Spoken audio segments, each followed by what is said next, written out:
All right, let's go ahead and get started. Come on up.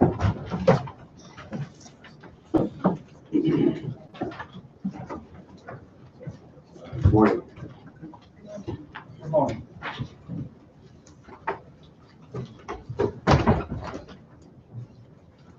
Launch right into it. Go ahead. No introductory remarks? Well, I mean, if you want, whatever you want to say. Okay, This is your opportunity to shine. right. Again, I'm Leroy Wade. This is my first day as interim commissioner of higher education. So It is your first day. It is my first day. I've got with me is Debbie Burnett, our chief financial officer. Again, I think everyone on the committee received a copy of some materials about our blueprint for higher education, new strategic plan that we put together over the last year. So hopefully you'll have a chance to look over those materials. And if you have any questions, be sure to let us know. There are just a couple of things, a couple of data points I'd like to reference before we get started, just to kind of set a context. First is about enrollment. Enrollment has been down over the last 5 years, but it's not down evenly. We're down over the last 5 years about a little over 3%. But at our four-year institutions, it's been relatively steady or growth. Most of the decline has occurred in community colleges. Some of them are down 15 to 20%. Some are up, though, so it's been a very uneven sort of situation, but it is the reality we have to deal with. Can I ask you real quick, because on the enrollment being down for community colleges, continually see a huge spike in enrollment in community colleges, kind of 2009, 10, 11, when the economy tanked and everybody lost their job. Exactly. We saw a lot of people go back. Are we back now to where we were before that spike, or is it going down the road back? I would have to look at that. I can't answer that question. I just think that was a bubble. It was, Because no question people about needed that. options, and at the point it wasn't an option. Right, and as the economy has picked up, those folks have gone back to work and are not in the education field right now. So yeah, I think that's definitely what's happening. Second, I'd like to mention remediation. I know this has been a topic of interest of the legislature and certainly the department over the last several years, and we've put considerable effort along with our institutions into improving that. Since between 2013 and 2015, we've seen an 8.3% decline in the remediation rate. So we're down now to about 27%. That's still too high, but it's much below the 35% we were running before that. So I think the efforts that they've been making have shown some fruition. We've still got more to do. One of the things we need to do is continue to work with the Department of Elementary and Secondary Education as new standards come online and new assessments to be sure that those alignments are in place to again, continue to lower that even more. I think what we're going to look at in the future really relates to completion. We've got some legislation that really focuses on this. That's been a very stubborn issue. Graduate completion rates are about 55, 56% at our 4 years, 39 or 40% at the 2-year institutions. Again, that hasn't changed much over the last 5 years. We want to try and begin to focus in that area and see if we can have the same kind of impact we've had on remediation. In terms of attainment, that's been part of our big goal is to try and reach 60% of our adult population with a post-secondary credential, so certificate or 4-year degree. We've been making good progress. We're in 2014, we moved above 50%, so we've been moving forward. We've been growing since 2010. We've improved it by about 2.5%, so we are having an impact there. And again, can we reach it by 2025? I don't know, but we're moving in the right direction. And the final one I'll mention is student loan debt. That's another issue that I know that's been very much in the interest of the legislature. We do better in Missouri than nationally. Our average loan debt is about $25,800 compared to $28,900 nationally. But it has grown over the last 5 years by about 14 or 15%. So again, I think that's an issue we want to try and address. I think strengthening and working on our student financial aid programs will help with that. But we need to work harder in terms of literacy so that folks know what they're getting into and making good decisions. So I'll stop at that. Senator Shaw. Yeah, you mentioned the 25,000 versus the national 28,000. Is that just the current debt of the students, or is that the final debt of the graduating senior? That's the graduating debt. That's for a graduate. That's their total debt when they graduate.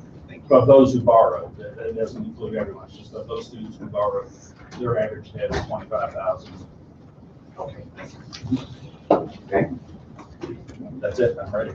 All right, let's move. Thank All you. right, we'll be Thank you. brief and let you stop me when you have questions. Okay. Beginning on page 9 is our only department-wide item, and that is the pay plan recommended by the governor. Only 9,600 of that is general revenue, 66,000 total. On page 20, this is the core item for coordination administration. Includes the Commissioner of Higher Education, general administrative staff, academic affairs, expenses of the coordinating board. Changes to core here include a reduction in excess spending authority in the quality improvement revolving fund of about 91,000, almost 92,000. On page 35 is a core item for grants and scholarship administration.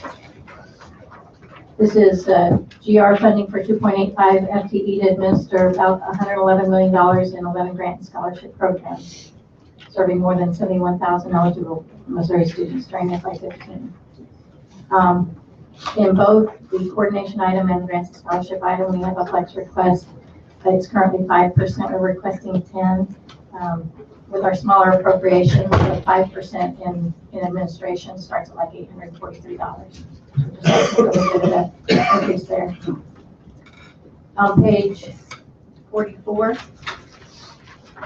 this is administration for the proprietary school certification program, the self-sustaining fee-based program, no general revenue, 5 FTE.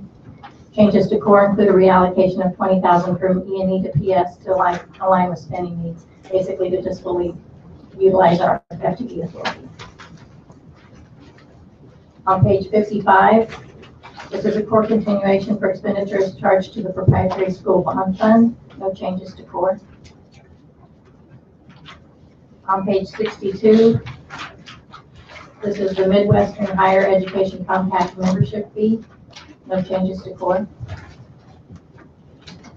On page 70, this is a core item for the Improving Teacher Quality Grant. This is federal fund, no general revenue. Changes to core include a reduction of about $536,000 in excess authority. This is in the sub-grant area. The grant is winding down. There will be one more cycle following the current one.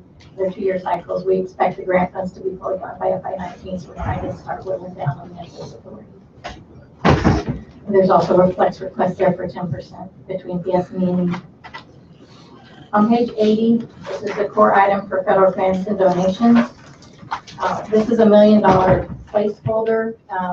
Last year, the legislature approved $876,000 more for a couple of grants that we were hoping to pursue. They did not come to fruition. We have reduced the authority in this year's request back to the $1 million placeholder. On page 90, this is a core item for non-federally funded grants and donations. No core changes. On page 100, this is a new decision item the governor recommended for a one-time increase in authority for the military credit grant. The grant pays $10,000 a year for 3 years. Because of the timing of the awards, we asked for $10,000 in authority in 17 to allow the department to fully spend the first and second awards, and in 18 we'll drop it back to the last 10. On page 106, this is a new decision item. Thank you very much. I do know the Midwestern Higher Education Compact is working on a military credit program, ways that states can work together and then also use military experience for college credit. So I think this is an area that we want to be military friendly. I think as a state we need to work on. We also get some complaints when people, before they even move to Missouri, they start taking online courses, mainly from the proprietaries, with the understanding that those credits are going to transfer.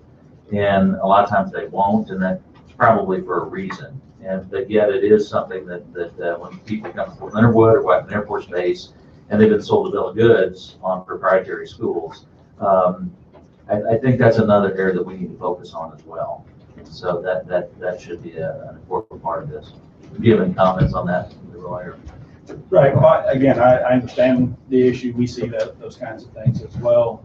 Again, we try our best to make sure that the institutions that we license provide clear information about transfer of credit. However, folks on the military base can take Oh, absolutely. Or from anywhere, and Right. so sometimes it may be a school that's really not licensed by us. Right. That's And providing that then kind of. when they get here, then we have to be that guy. I understand. And yet, had they notified our public institutions before they moved here, it would have brought us heartache. Thank you, Mr. Chair. Okay. I'd like to just let you know on this military credit grant that we have that is Okay. on page 106. Okay, this was an increase in authority for other grants and donations. Over the past 4 years, fiscal years, we've received grants from as small as $10,000 up as high as $500,000 to be spent in the course of 1 year, 2 year, or 3 year funding periods. And had the timing of these opportunities fallen in any one given year, together we would have needed somewhere between $600,000 and $700,000 spending authority. The governor recommended a $1 within E to ensure that we would be able to be in a position to fully accept awards from potential funders. As grant opportunities are announced, the department would consult with the chairs of both the budget and appropriation committees in both chambers before submitting an application. Moving to financial assistance. What's run through this line before? Lumina, we've got one that's been a couple of years. I remember Lumina. Yeah, so multi-state collaborative to advanced learning outcomes assessment. That's been a couple of years. The military credit also goes through. So once they're in, then they've been given the appropriations, but this would be kind of like a placeholder for the $1 million federal. Right, but it looks like in 15 and 16, you ran zero. Is that right? I'm looking at page one. We don't have holding in place. We've been in 16, we've been specifically a grant that you were appropriated. Right, which is what we've done. I'm just trying to see if you ran any general ones there that you had. Right. Correct. Yeah, just what you were. Okay, thanks. Financial assistance and outreach programs. Beginning on page 112, these are the areas where, again, you'll have the core transfer and then the spending authority companion items. So the core transfer for the academic scholarship program known as Bright Flight. On page 121, no change. On page 125, this is a new decision item for $500,000 general revenue recommended by the governor. This is intended to provide enough funds to offer the statutory award of $3,000 for all students scoring in the top 3%. On page 132 is the corresponding spending authority. 18.6, no change. On page 139, there's a supplemental item for $1.4 million in spending authority in 16 that allows the department to fully fund the top 3% for the spring semester. And this is a continuation of that at $2 million. It would allow continuation of supplemental 1.4, the additional 500,000, and then some room for spending returns, redistributing returns. On page 147, this is a core transfer for Access Missouri Needs-Based Scholarship Program. Minor changes to quote. Last year there was a couple of defunct funds that we had $200 that went into this, and we just took that back out. Mr. Chair, Senator, can I ask either you or Trevor to come up with like a one-page summary on the 3 scholarship programs and maybe funding where that's been the last 3 years, what the governor's requesting this year? There have been some bills that have been filed to kind of change some of those. I think that would be interesting for the committee to see. if you can get that put together and get it to Michelle, then I'm sure we'll have. Okay, good. Thank you. And then also the requirements, you know, what does Bright Light mean? What is access? I think that'd be helpful. Thank you.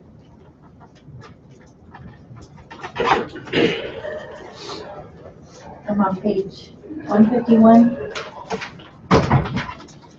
This is a new decision item. The governor has recommended $4 million increase in the new decision item, $2 million general revenue, $2 million from OHELA through the institution's gift trust fund. This is an effort to move the program to part of a 3-year effort to move the program to full funding. The intent is to begin to restore the program's ability to move funds sufficient to increase award levels from 65% to roughly 70% in 17.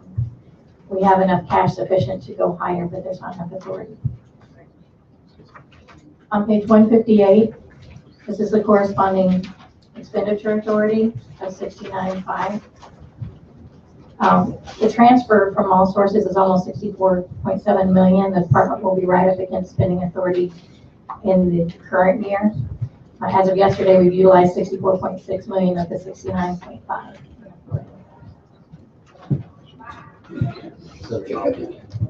Does this authority include online scholarships for online universities?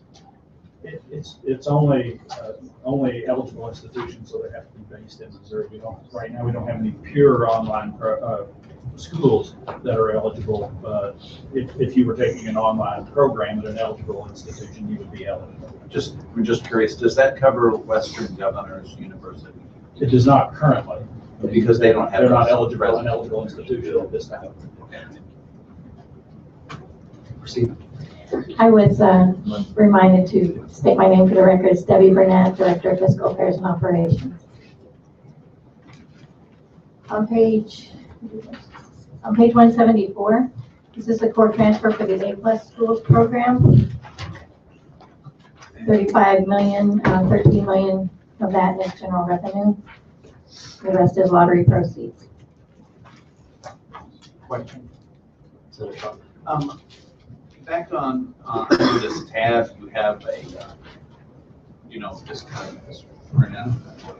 And I was just noticing that Missouri State University in West Plains, it has 286 A+ students. Why do they have A+? I mean, aren't they 4 years? There was an Attorney General's opinion, I don't remember the year, that determined that they were eligible for the A+ program, and so that's why they participate. That's the underlying reason.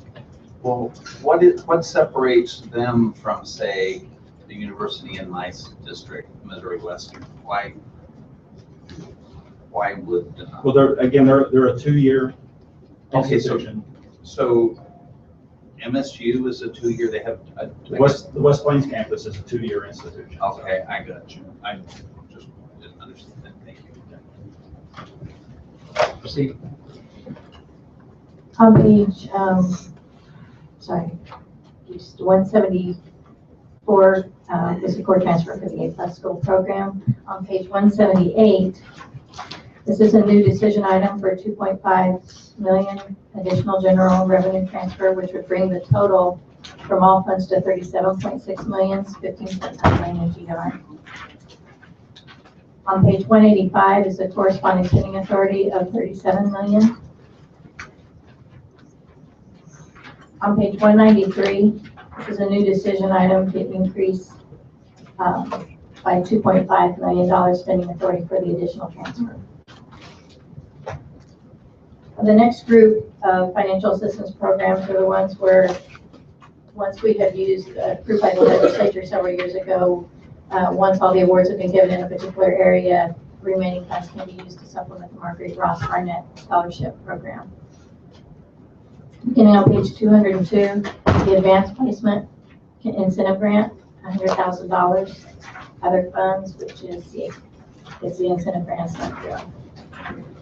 On page 210, this is a core for the Public Service Officer Grant Program, $140,000 general revenue. Average awards here are 4,867. We had 14 awards in FY15.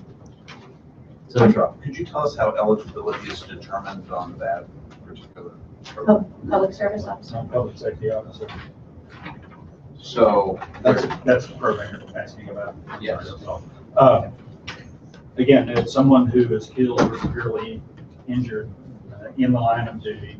If they are in one of the identified, and the statute identifies who is eligible in terms of policemen, firemen, down the line. I can't recite all of that. But this is the children of those. Correct. It's survivors. You can also be a spouse as well. So. Okay. Proceed. On page 217, This is the core of the Vietnam Veteran Survivor Grant Program, 50,000 general revenue. That program sunset December 31. We've done a core reallocation in the FY budget request to transfer the $50,000 pro to the core transfer the Marguerite Ross Barnett Scholarship Program. Students have been made aware that this was the last year of the scholarship. So what are the requirements for the Marguerite Ross scholarship? It's our only part-time program, so you have to be attending part-time, so less than 12 hours each semester. Is it needs-based? It does have a need component, yeah, so you have to have unmet need in order to be eligible. Is it also merit-based? There's no merit requirements other than, I think for continuation, you have to achieve a 2.5 grade point, but initially there's not. So it's available to all students? If they're part-time and you have to work at least 20 hours a week in order to be eligible, so those are the basics. Proceed.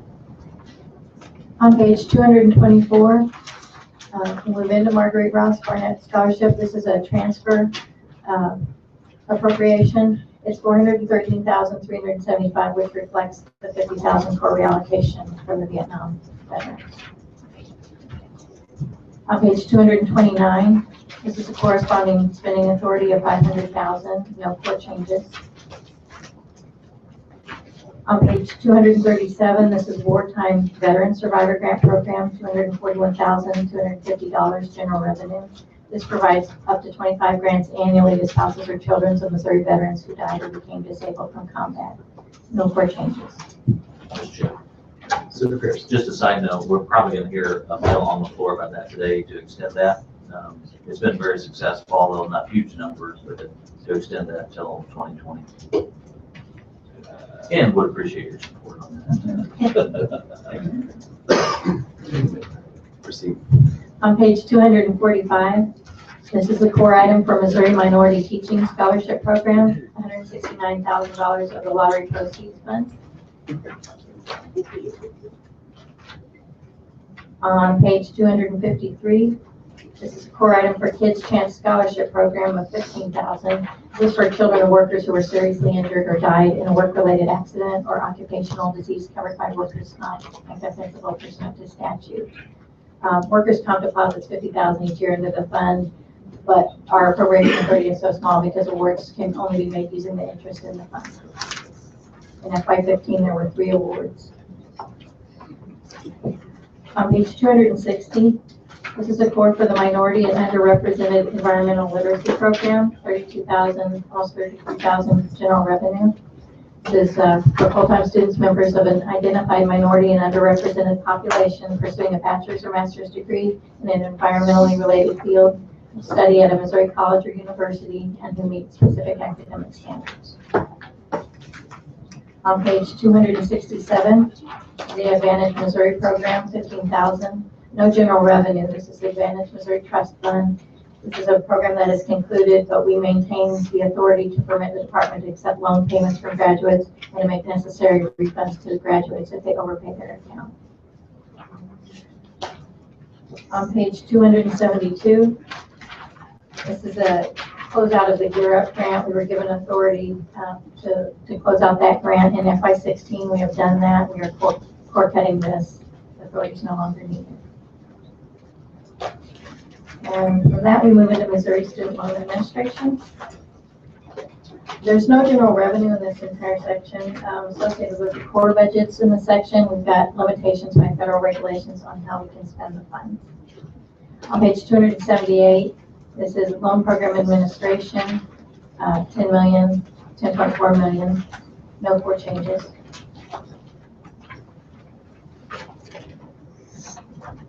On page 291, this is federal loan compliance, $8.5 million, no core changes. On page 300, this is a collection payments transfer of $15 million. The core change this year is a reduction, like I was speaking about with Access. We had a defunct fund, $100 went into that in 16, and we're taking that back out. On page 312, this is the Federal Student Loan Reserve Fund of $170 million. No core changes for FY 2017. On page 320, this is the core for the tax refund offset of authority for the debt offset escrow fund. Senator Schaefer. This is just a question about, that last line was 170 million, right? And, the other day I was looking at a graph of the total amount of student loans nationwide, and the chart is just straight up. And I think it's way over $1 trillion in student loans that are outstanding. And the point was made that the chances are these loans will never get paid back at that level. Do you have any concerns about that? Have you thought about that issue and the implications of it? Certainly, student loan debt is a critical issue, and we identified that in terms of ability to repay. It'd be hard to go back and try and address some of the issues that may be hidden underneath that. What we try to work on is providing students that are in the system now with better information about what does it mean to borrow, how much should you borrow, trying to live within your means, so that not all debt is bad, but you need to manage it appropriately. And so trying to be sure that they don't take on more debt than they can pay back once they get out and go to work. Have you done any analyses or study of the number of people, Missouri students, or students, I guess, that went to Missouri, whichever, and their situation with regard to their debt and how they're managing to get it paid off? And do you have a feeling for how our former students are doing, struggling with that debt? Again, this program is the remainder of what was in place before 2010. And in 2010, the federal student loan program was changed, where state guarantee agencies' role kind of began to move away because all the lending was done directly from the federal government instead of from private lenders that had been done in the past. So just to be clear, we're still managing that portfolio of loans from 2010 and before. The main thing that we looked at has been the default rate of Missouri students, and it's too high. It's got here, it's 13. No, it's actually 12. Most recently, it's 12.6% compared to the national average of 13.7. So we do better here, but certainly 12% is probably higher than we would like to see. Now, some institutions perform much higher than that in terms of having a much lower default rate. Some don't do as well, I guess I would say. Do you have a graph that you can provide us of the default rate and what it's doing over time? You bet. That would be great if you could give this to the committee. And then lastly, do you think that, well, let me rephrase. There are some people that believe that, we're going into a time in our history when worldwide debt and the United States debt is getting so high. It's never occurred in the history of mankind, the situation. So if we do have a period of struggle, which some people believe that we're going into now, will you be able to see that happening with regard to the students and their debt and identify it fairly quickly? Well, I'm not sure that we would be able to, in the way, because default rates is the major way that we have of being able to monitor that. And they're looking 2 and 3 years out. After I graduate, it's 2 or 3 years later that if I fail to keep up with my payments, I actually go into default. We can look at delinquency rates as well, and that is another way to kind of monitor this, but it's all still kind of occurring after the fact, after that debt has been incurred, after the problem is in place, that we're actually being able to see, oh, we're getting into trouble here. If you can just share whatever data you have. We'd be happy. Thank you. Thank you. Also on page, Senator Shaw, on page 285 are a number of activities in the program description and the loan programs. The second, third, and fourth paragraphs on that page talk about things that we do as a department to try and help with that. It's page 285. Senator Pierce. Along with Senator Shaw's request, I do know that you can break that down into institutions, what their default rate is. And so that would, I think, would be interesting to see which colleges do a better job of that. Thank you. Proceed. On page, here I am on page 325. This is a core transfer to the Federal Student Loan Reserve Fund of $1 million, no core changes. That concludes the student loan portion, and we go into higher education initiatives tab.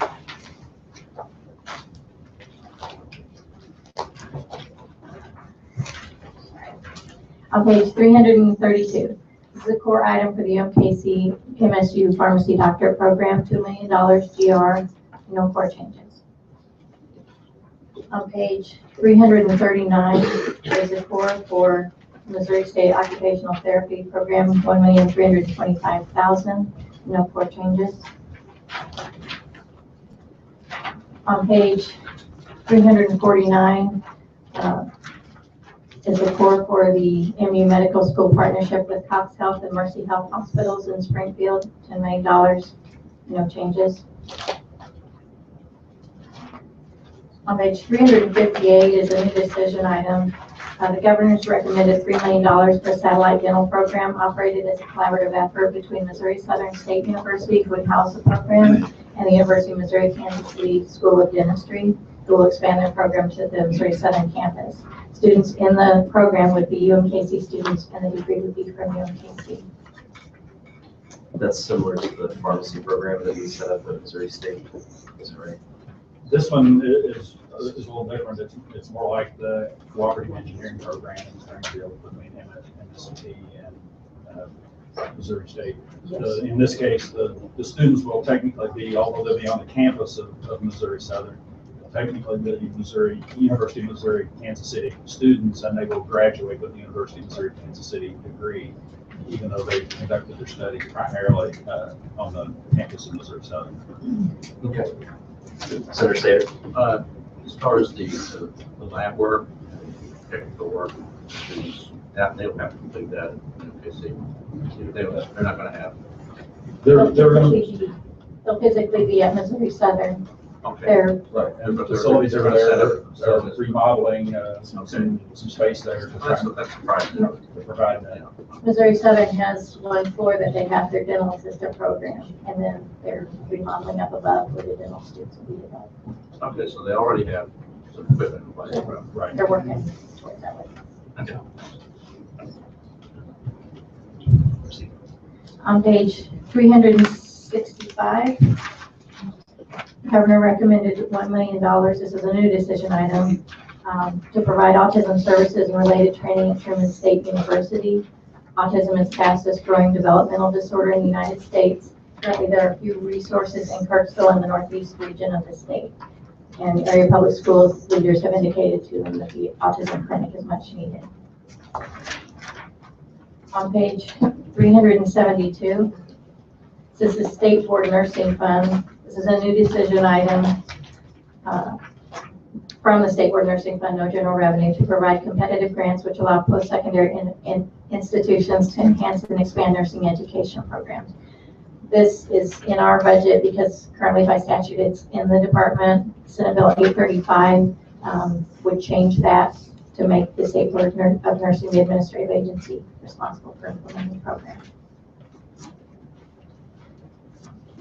On page 380,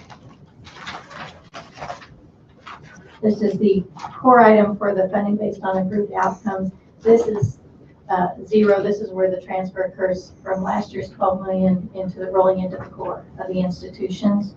So on pages 381, on page 381, you can see where those transfers are by institution. On page 392, the governor has recommended 55.7, almost 55.8 million general revenue for funding on improved outcomes. And the funding tables are available by institution on page 393 and 392. On page. Senator Shaw, does this outcome funding tend to correct the per pupil disparity among the universities or not? It's really although I should clarify, of the money that's appropriated for performance funding, 90% of that is delivered based on performance. How many of the 5 performance items that an institution meet? 10% relates to equity, and then that equity amount is distributed based on a formula that's set up for the 4-year institutions. They've determined what they want to use, which is primarily based on weighted FTE. Community colleges have a way to distribute that 10% there. But really, there's not sufficient there, and it's really not designed to try and overcome the historic funding inequities that might be there, or differences, or to address changes that are taking place, at least in terms of large changes. So it doesn't address it at all, or you said it is to the degree of 10% designed to do that? Right, but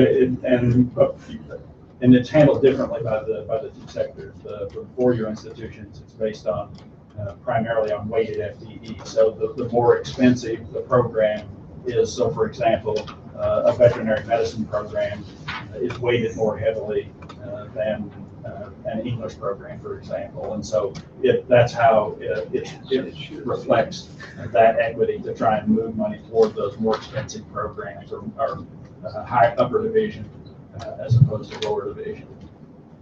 Just looking at the table on page 394, the lowest number on the right-hand side percent change is Harris-Stowe at 1.1%. And it seems to me that as far as the equity problem, Harris-Stowe was like at the top of the list of being inequitable. Is that correct? Well, again, I think they have some historical funding issues that they face. Equity depends on how you define equity. So I think there are a lot of different ways that organizations and institutions look at equity. Again, do you look at, well, is it just straight FTE, funding per FTE? Is that what we look at? Do we use a weighted FTE that reflects, well, this institution is offering more expensive programs, and so we determine equity that way. So it's hard to say definitively, well, this is exactly what inequitable or what equity is, unless you come to a decision about how you want to define that. Okay. Mr. Chair, if I could just add a little clarification. Most of the reason why their increase is the smallest is because of performance measures. They only met 1 out of 5, and so they only received 20% of the new funding available. There's a couple of universities that received 4 out of 5, and the rest all got 5 out of 5. So then when you get 100%, you get 100% of that funding. And so you might look where it says percentage of measures approved, and you'll see Harris-Stowe at 20%. So that's the main reason why you put those together, and there's only an increase of 1.1. And those were the performance standards that we all approved about 3 years ago. Mr. Chairman, Senator Schaefer.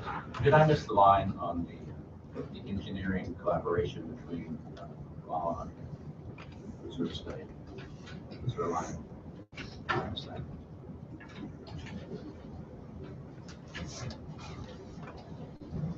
don't think there is a line. There wasn't a line. I don't think there's a I'll separate line separate for lines that. for that. Is that take it out or put it in? We're going to attempt to put that line in. We're going to put a line in. We're going to put a line in. You and me. Well, I think there's, on that note, I think there's also discussion of a Missouri, of a Rolla UMKC engineering project, which I don't think there's a line currently in the budget. And you and I think you and I, that would happen. The 3 of us now. All right. An alliance is formed. All right, next. Okay, that moves into the institution funding. On page 402 is the core state aided community colleges, general revenue and lottery proceeds. And the core changes in each of these are that $12 million piece coming back in for this year's core. On page 413, this is the community college tax refund offset. This is the authority, no GR debt offset escrow fund of $2.5 million. The next tab is for State Technical College. funding. This is state aid for them.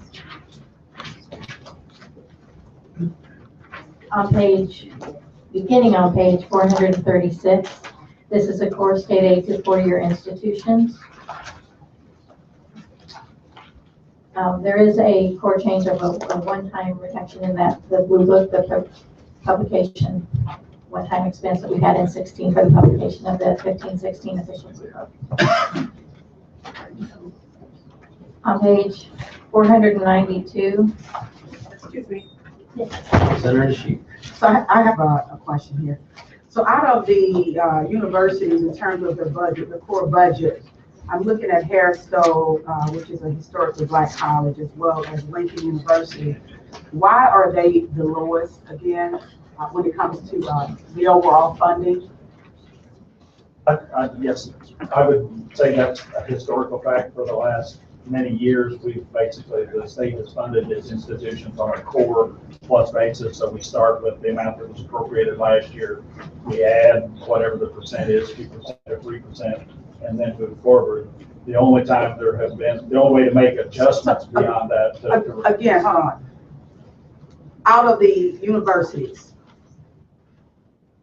why are they the lowest of all universities here in the state of Missouri? And there are the two historically black colleges, and then one, which is a grant, a land grant. And they should be receiving much more under the land grant. I don't understand that. Senator, are you on 437? Is that where you're looking, or? I'm at 434.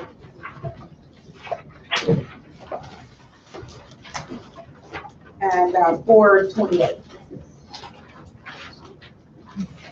And this is appalling. So how do we get them to where they need to be in order for them to, really provide the services that's needed? You can also see on 437, all of them on one page. Oh, is that right? Yeah. How do we get there?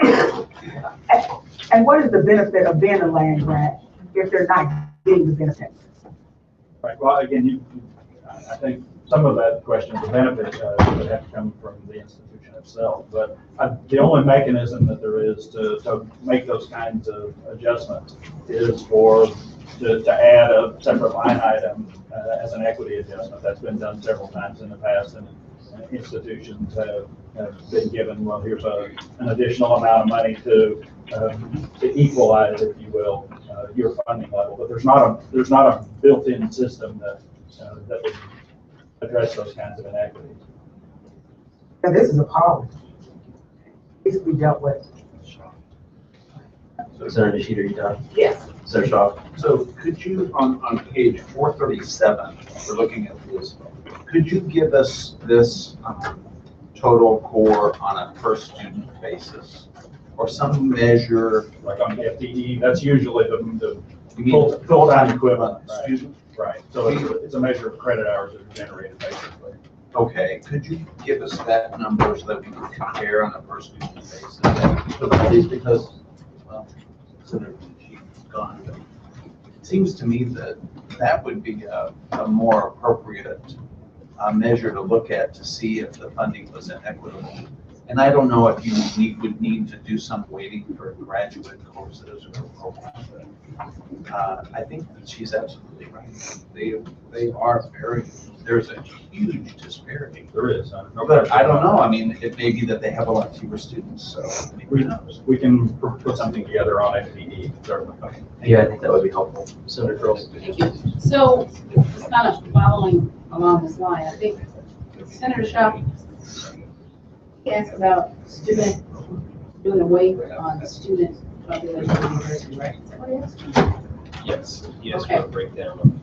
Right. So, for Right. example, we would take the amount that Harris-Stowe is Right. appropriated, divide it by their FTE, and that would give you an appropriation not per FTE. So I just asked this question of staff a little bit ago. So it's based on weighted FTE. Is that how we establish this? The 10% equity that's in the performance funding piece is primarily based on a weighted FTE. Yes. Okay, so weighted FTE are basically those degree programs that are more technical? Is that correct? Right, so an engineering program is more costly than an English program, and so it would be weighted higher. The engineering program would be weighted more than the English. Okay.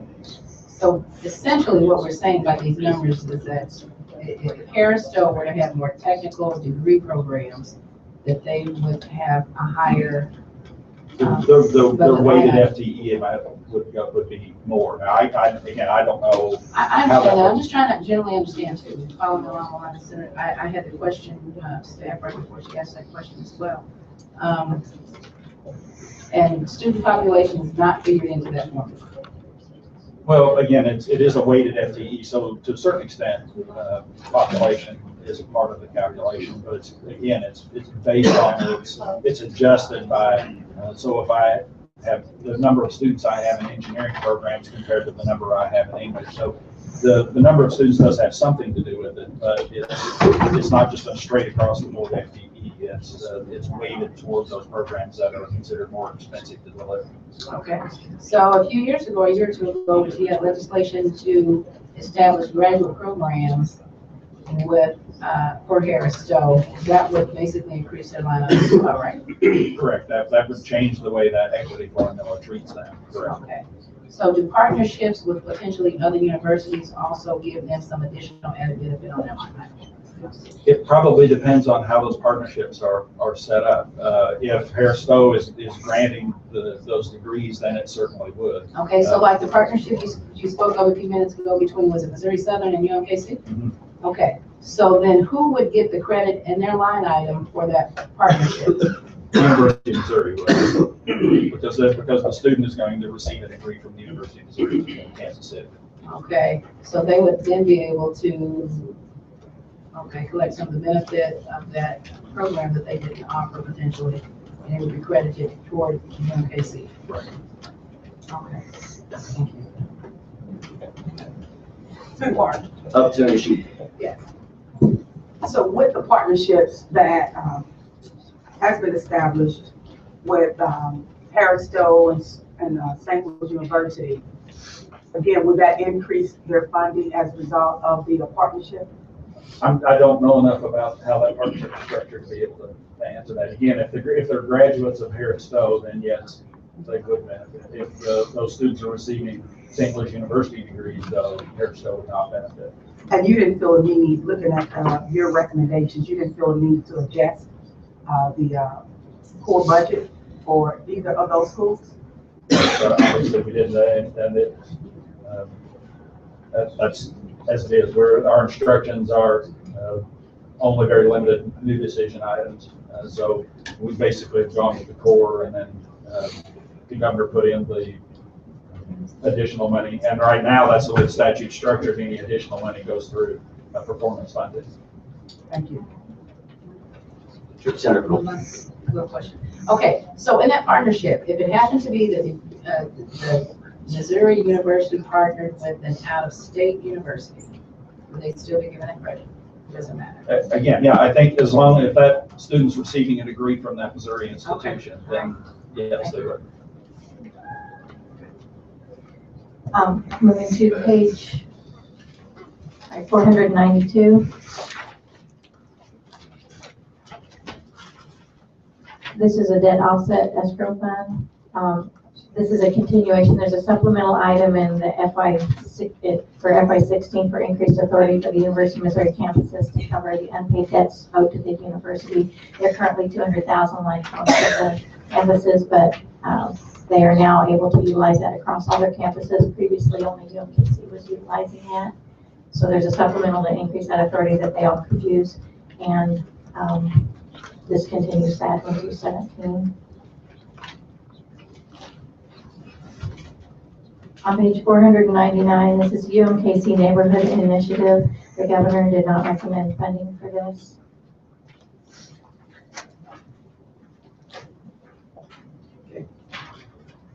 On page 499, I'm sorry, page 506, my apologies. This is a core item for the University of Missouri St. Louis Biotech International Collaboration. with Israel, it's 300,000 general revenue and matched by Fire St. Louis. No core changes.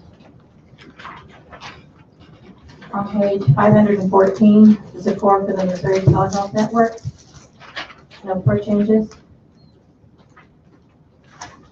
On page 527, the core decision item for spinal cord injury. This is no GR. This is $1.5 million from the spinal cord injury fund. On page 534 is the Missouri Kidney Program core.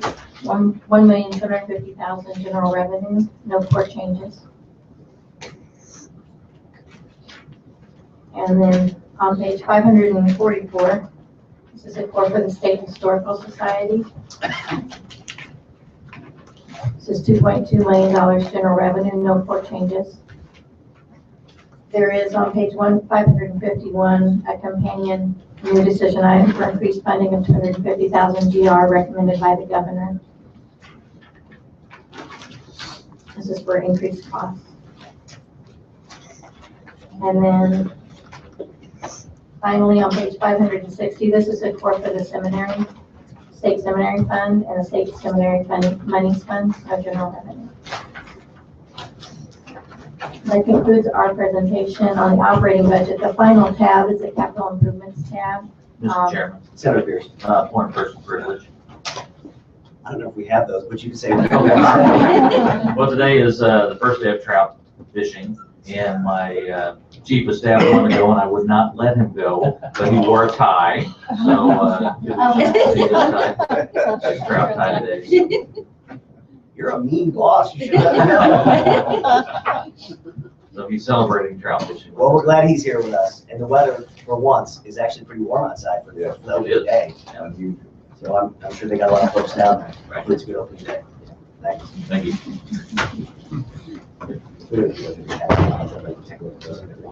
Any more questions for higher ed? You guys have anything else? Nope. All right, thank you very much. Thank you. Tomorrow we've got Department of Natural Resources. See everybody 8:30 in the morning. We're adjourned.